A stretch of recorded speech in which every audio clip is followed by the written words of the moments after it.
लेकिन आप कह रहे हैं कि अगर पवन सिंह और ज्योति सिंह के बीच में अगर कोई आएगा तो उसको बख्शा नहीं जाएगा, आप ये कह रहे हैं। जी। लेकिन बबीता मिश्रा तो ये कहती है कि भाई देखो, मैं एनजीओ से जुड़ी हूँ, मैं एक सोशल एक्टिविस्ट भी हूँ, मैं एक पत्रकार भी हूँ, अगर किसी महिला के साथ अगर कुछ गलत होगा तो मैं तो उसके साथ खड़ा रहूंगी, मुझे कोई रोक नहीं सकता है। तो फिर इसको आप कैसे देख रहे हैं? अच्छा सर, एक चीज बताइए, हम्म, किसी के पारिवारिक जिंदगी में आप कौन होते हैं टिक्का टिप्पणी करने वाले? हम्म, पारिवारिक जिंदगी है एक बड़े सुपरस्टार का, पारिवारिक जिंदगी है, और उस बीच में एक सुपरस्टार है, उसको हम्म, लगातार पोक कर रही हैं, और उसके हम्म, बाद पवन सिंह जी के बारे में जो नहीं बोलना चाहिए वो उन्होंने बोला था। हम्म, हम्म, तो वो उन्होंने बोला था, वो हमारे बड़े भाई हैं और हम सबको बहुत मानते हैं। हम्म, तो हम सबको बहुत मानते हैं। एक चीज की वो कह रही हैं कि मैं एनजीओ भी चलाती हूँ। हम्म, आप एनजीओ चलाती हैं, ठीक है, आप एनजीओ की सदस्य हो सकती हैं, आप ब्रांड एम्बेसडर हो सकती हैं, आप मिस इंडिया हो सकती हैं, लेकिन जज नहीं हो सकती हैं आप, कि बिल्कुल। तुरंत आप जजमेंट कर लें। हम्म, तो उनको जजमेंट करने का, मतलब जजमेंट करने का उनको कोई ताकत नहीं दिया है कि हाँ मैं ही जो बोलूंगी वही होगा। हाँ, मतलब उनका कोई राइट्स नहीं है इस बीच में बोलने का। हाँ, मतलब राइट्स है ही नहीं। हाँ। लेकिन उन्होंने पिछले 9 महीने से पवन सिंह जी को हरास किया है। तो हम्म, इसी चीज को लेके मैंने ये कहा था कि इस बार पवन सिंह जी और पवन सिंह जी की टीम एक्शन में है। दूसरे दिन बबीता मिश्रा जी पे हम्म। एफआईआर भी हुआ। प्रियांशु जी, एक चीज और बताइए मुझे। आप कह रहे हैं कि पवन सिंह और ज्योति सिंह का जो पारिवारिक मैटर है वो दोनों समझे, है ना? जी तीसरे एकदम। तीसरे व्यक्ति को इस बीच में नहीं आना चाहिए। नहीं आना लेकिन आप चाहिए। मुझे खुद बताइए कि ये जी। ज्योति सिंह ने खुद इंटरव्यू दिया था बबीता मिश्रा को। तो आपको नहीं लगता है कि अगर पवन सिंह जब इसमें अपने पारिवारिक मैटर को पब्लिकली नहीं कर रहे हैं तो ज्योति सिंह को भी नहीं करना चाहिए था? देखिए ज्योति भाभी का वो पर्सनल मैटर था, हम्म, उनको उन्होंने इंटरव्यू दिया, ठीक है। हम्म, यदि किसी चैनल को हम इंटरव्यू देते हैं हम्म, तो वो इंटरव्यू देने के बाद वो हम दूसरे पक्ष को जानेंगे पहले। हम्म, उन्होंने दूसरे पक्ष को आज तक जाना नहीं, हम्म, दूसरे दूसरे पक्ष के पास आज तक बैठा नहीं, हम्म। लेकिन वो तुरंत जजमेंट करने लगी। नहीं, मेरा सवाल एक मेरा सवाल प्रियांशु जी ये है, मैं बस आपसे ये जानना चाहता हूँ कि जैसा कि आपने कहा कि पारिवारिक मैटर को है ना सोशल मीडिया पर लेके नहीं आना चाहिए, फैमिली का मैटर है वो फैमिली आपस में सुलट ले। जी। लेकिन मैं वही चीज कहना चाहता हूँ कि आज तक डिवोर्स को लेकर जो भी मामला चल रहा है, चाहे जो कुछ भी हो रहा है, पवन सिंह ने आज तक सोशल मीडिया पे आके कुछ भी नहीं बोला अपने परिवार के बारे में, ज्योति सिंह के बारे में। लेकिन जी। ज्योति सिंह लगातार पवन सिंह के बारे में बयानबाजी करती है, वो सोशल मीडिया पर आकर इंटरव्यू देती है। तो क्या आप मानते हैं कि दे- ज्योति सिंह जो भी कर रही है वो गलत कर रही है? देखिए सर, मैं बता रहा हूँ, वो एक टाइम था चुनाव से पहले का जो टाइम था, हम्म, उस वक्त में ज्योति सिंह ने बोला। चुनाव के बाद अभी तक ज्योति सिंह ने कुछ बोला नहीं है। तो आप वो मानते हैं कि चुनाव से पहले ज्योति सिंह ने जो कुछ भी कहा वो गलत कहा, गलत बोला, उसको ऐसा नहीं बोलना चाहिए? देखिए हम्म, देखिए, मैं तो यही कहूंगा कि उनका पर्सनल मैटर है, लेकिन मैं तो बस यही कहूंगा कि जो हम्म, चीज है वो परिवार में ही सलट लेना चाहिए। हम्म, हम्म, उसको, आप एक सुपरस्टार की पत्नी है, आपको बहुत लोग जानता है, बहुत लोग मानता है, आपको हम्म, भाभी की तरह पूजता है। हम्म, तो आपको मतलब सोशल मीडिया पे आके पवन भैया को तार तार नहीं करना चाहिए। अब ज्योति सिंह ने, आप कह रहे हैं कि जो भी हुआ चुनाव से पहले हुआ, है ना? जी। आप कह रहे हैं कि चुनाव के बाद कुछ भी नहीं हुआ, आप कह रहे हैं ना? जी जी जी। लेकिन अभी कुछ दिन पहले ज्योति सिंह जी का कॉल रिकॉर्डिंग वायरल हुआ था, कोई संतोष जी नाम जी का व्यक्ति था जी जिनसे जी उनकी जी बातचीत जी हो जी रही थी। हुआ था, जी हुआ तो था। उसमें तो ज्योति सिंह ने एकदम साफ कहा है कि मेरा इस्तेमाल किया गया है, मुझे यूज किया गया है। तो अच्छा वही सर, है। एक चीज बताते हैं, वो जो संतोष सर हैं, जिनको हाँ, उन्होंने उन्होंने कॉल किया था, हाँ, हाँ। वो इसलिए कॉल किया था, उसमें आपने देखा होगा कि वो मेंटली उनको हैरास कर रहे थे, लगातार वीडियो बना बना के और वीडियो इंटरव्यू दे दे के उनको हैरास कर रहे थे, तो उनको अच्छा। कॉल किया था। हम्म, और उनको कॉल करके वो अपना दुख बताने लगे, और उस हम्म, चीज को उन्होंने वायरल किया, तो वो उनकी गलती है। अच्छा, अच्छा।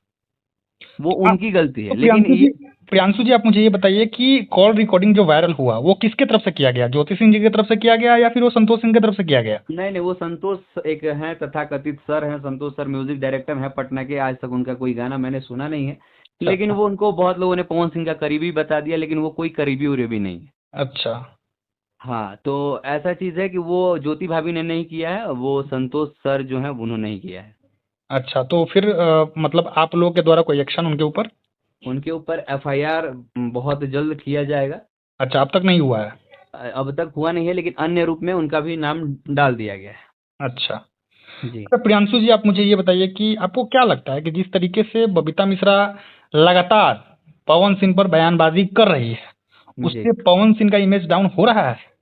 ये तो आपको ही पता होगा सर, लगातार कोई इंसान को एक ही चीज बताया जाए कि वो इंसान गलत है, गलत है, गलत है, तो हम्म पब्लिक भी मानने लगता है कि वो इंसान गलत है, लेकिन वो पर्दे के पीछे कितने अच्छे हैं वो हम सबको पता है। हम्म वो उनका नेचर क्या है वो हम सबको पता है। हम्म किसी को मदद करते हैं फिर भी उन्होंने आज तक एक शब्द बोला नहीं है। हम्म उन्होंने आज तक लाइव में ये नहीं दिखाया कि मैंने इनको इतना मदद किया है। तो हम्म उस इंसान का नेचर बहुत ही अच्छा है। हम्म। तो अब उनके बारे में जितना कहूँ वो कम ही है। अच्छा प्रियांशु जी, मैं थोड़ा सा ना पर्सनल सवाल पूछ रहा हूँ पवन सिंह को लेकर, जी क्योंकि आप उनके साथ रहते हैं, आप लोग मतलब ये कहा जाता है कि आप लोग उनके ही टीम के लोग हैं, उनके ही जी साथ रहने वाले लोग हैं, उनसे कनेक्टेड है, आप लोग उनसे जुड़े हुए हैं। तो मैं थोड़ा जी पवन सिंह को लेकर थोड़ा सा पर्सनल सवाल मैं आपसे पूछ रहा हूँ कि मतलब जी। क्या दिक्कत, कहाँ दिक्कत आ रही है, पवन सिंह क्यों नहीं साथ रहना चाह रहे हैं ज्योति सिंह के? देखिए मतलब आप इस अपना परसेप्शन बताइए इस पे कि आपको दे, क्या लगता है, मैं आपका राय जानना चाहता हूँ कि दे, आपको क्या दे, लगता है, दे, कहाँ देखिए, दिक्कत हो रही है? तो ये उनकी परिवार का मैटर है और उस चीज में मैं नहीं घुसना चाहता हूँ। वो हम्म कहाँ दिक्कत आ रही है, वो क्या चीज आ रही है, उसमें मैं कमेंट कुछ करने वाला होता भी नहीं हूँ। हम्म और मैं यही चाहूंगा कि उनके पारिवारिक, देखिए जो लोग गलती कर रहे हैं वो हम्म तो कर ही रहे हैं, और उस हम्म। चीज में मैं भी करने लगूं तो मेरे और उनमें अंतर कहीं क्या रह जाएगा। तो मैं इस पे एक भी कमेंट नहीं करना चाहता। ठीक है। प्रियांशु जी, आप मुझे ये बताइए कि बबीता मिश्रा से आप डर गए हैं? क्योंकि आपके ऊपर जिस तरीके से एफआईआर किया गया है, तो कहीं ऐसा तो नहीं है कि आप डर गए, अब आगे कुछ भी बोलेंगे तो थोड़ा सा सोच समझ के बोलेंगे, दबोच देखिए दिया देखिए जाएगा, दे, ऊपर दे, पहुंचा दे, दिया जाएगा, देखिए रगड़ दिया जाएगा, ये सब देखिए तो नहीं बोलेंगे ना आप? देखिए सर, मैं आपको हम्म क्लियर बता देता हूँ। हम्म जब तक मैं गलत नहीं होता तब तक मैं डरता किसी से नहीं। हम्म और मेरे शब्दों के चयन में वो बहुत चीज दिखता है। हम्म तो वो सारी चीजें हैं। अब कोई गलती मैंने किया ही नहीं है तो डरूंगा किससे। हम्म। वही नहीं चीज तो है। आपको लगता है प्रियांशु जी कि आप जिस तरीके से रगड़ दिया जाएगा जो शब्द है, ये शब्दों का इस्तेमाल सही है? आपको लगता है कि ये सही है, उचित है किसी के खिलाफ? देखिए आपको मैं बता दूं, रगड़ देना बहुत चीज में यूज किया जाता है। ऐसा नहीं है कि हम्म रगड़ देना मतलब कुछ कर देना, ऐसा हम्म कुछ नहीं है। आप उसके आगे पीछे देखिएगा तो आपको अच्छे तरह से पता चल जाएगा कि मैंने किस वाक्या में कहा है कि रगड़ देना। मतलब आप ये कहना चाहते हैं कि आपका जो जो वर्ड है वो जी किसी को है ना, मतलब किसी, मतलब ऐसा नहीं है कि हम किसी को है ना उस वे में बोल रहे हैं कि हाँ, कि किसी को मतलब बहुत ज्यादा प्रॉब्लम होगा, है ना? मतलब जी मेरा, जी। हाँ, आपका कहने का मतलब है कि रगड़ देना मतलब कि लीगल एक्शन लिया जाएगा, आप ये कहना चाहते हैं? एकदम एकदम सर, यदि देखिए यदि मैं हाँ। गलत होता तो मैं लगातार इंटरव्यू थोड़ी देता। मैं लगातार इंटरव्यू दे रहा हूँ, लगातार लोगों से बात कर रहा हूँ, क्योंकि मैं गलत हूँ ही नहीं। हम्म। और देखिए मैंने अब, कल भी वीडियो डाला था इस चीज को लेकर। देखिए मैं इस मामले को लेकर के, देखिए चूंकि बबीता मिश्रा लगातार कई आरोप लगाई है पवन सिंह पे, तो मैं मतलब रीच आउट मैं उनको 2 दिन से कर रहा हूँ। मैंने परसों उनको जी मैसेज किया था उनको व्हाट्सएप पे कि आपका मैं इंटरव्यू लेना चाहता हूँ, आपसे बातचीत करना चाहता हूँ, क्योंकि आपने कई आरोप लगाए हैं, गंभीर आरोप लगाए हैं अपने पवन सिंह पे। तो मैं आपसे जानना चाहता हूँ कि क्या सच में वो आरोप मतलब सच में रियल है, या फिर आप झूठी आरोप लगा रही है, क्या कह रही है? लेकिन वो मेरे से बातचीत नहीं कर रही है, मेरा मैसेज सीन करके छोड़ दे रही है, मेरे कॉल को काट दे रही है, बात नहीं कर रही है।